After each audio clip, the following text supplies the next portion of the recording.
Shalom saudara-saudara, selamat pagi, haleluya. Bagaimana kabarnya?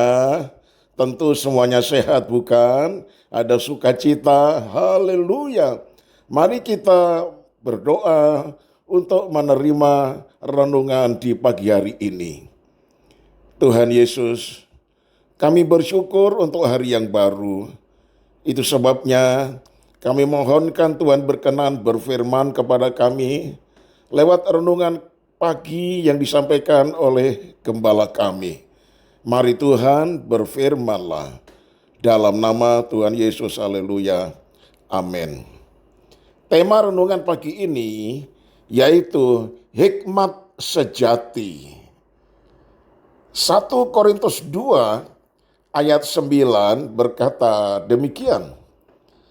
Apa yang tidak pernah dilihat oleh mata dan tidak pernah didengar oleh telinga dan yang tidak pernah timbul di dalam hati manusia, semua yang disediakan Allah untuk mereka yang mengasihi Dia. Haleluya. Nah, saudara, kata hikmat dalam Kamus Besar Bahasa Indonesia berarti kearifan.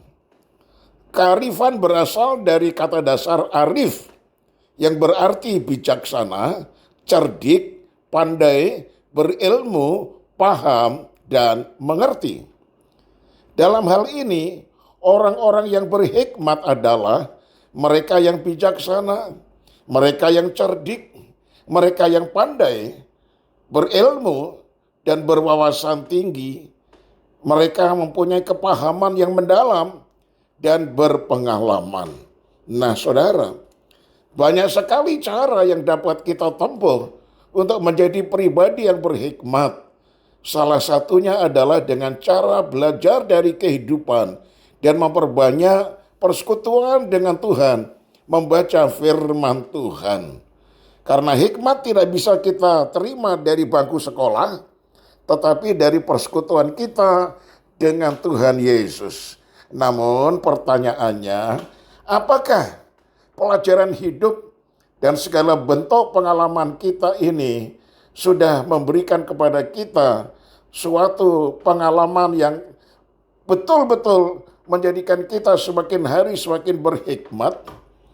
Betulkah dengan kerajinan kita membaca firman, mendengar firman, akan benar-benar membawa kita kepada orang yang betul-betul arif bijaksana? Nah, saudaraku, saudara bisa menjawab sendiri.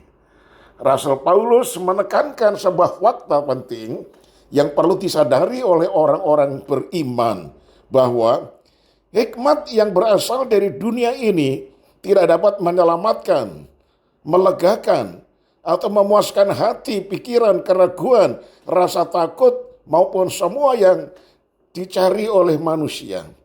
Hanya hikmat Allah yang dapat memberikan kebijaksanaan dan pemahaman yang sejati. Mengingat akan keterbatasan dan kelemahan diri kita, saudara, maka kita membutuhkan hikmat Allah. Karena melalui hikmat tersebut, kita dibimbing untuk menggunakan kemampuan dan pengetahuan yang kita miliki dengan bijaksana. Kita semua pasti berpengalaman, tetapi pengetahuan tanpa hikmat bisa jadi tidak berguna dan hanya akan menuntun pada kesia-siaan semata-mata. Nah, saudara, dalam kehidupan sehari-hari, hikmat Allah hanya dapat kita peroleh melalui perantaraan Roh Kudus. Itulah mengapa Rasul Paulus menganjurkan agar orang beriman tidak menggantungkan imannya pada pengertian-pengertian yang berasal dari pikiran manusia, melainkan pada kekuatan Allah dan firman-Nya.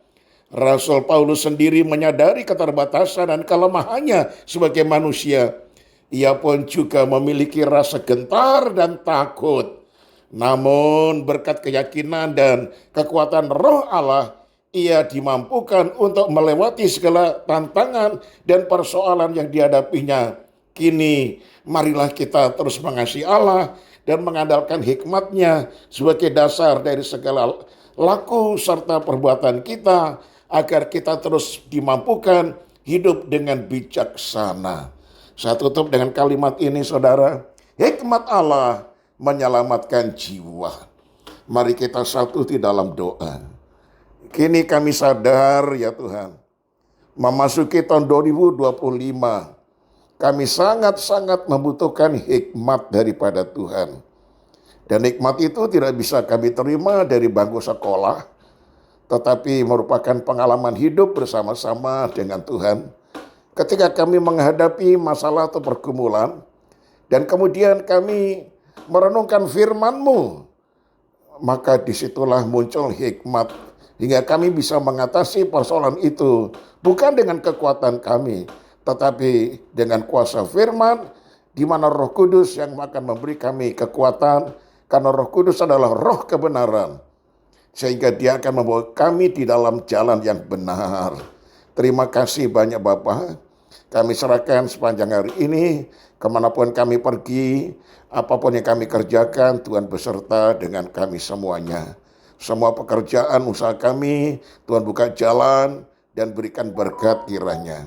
Tuhan, hari ini adalah hari Sabtu, di mana besok pagi kami bersama-sama seluruh keluarga datang beribadah kepada Tuhan.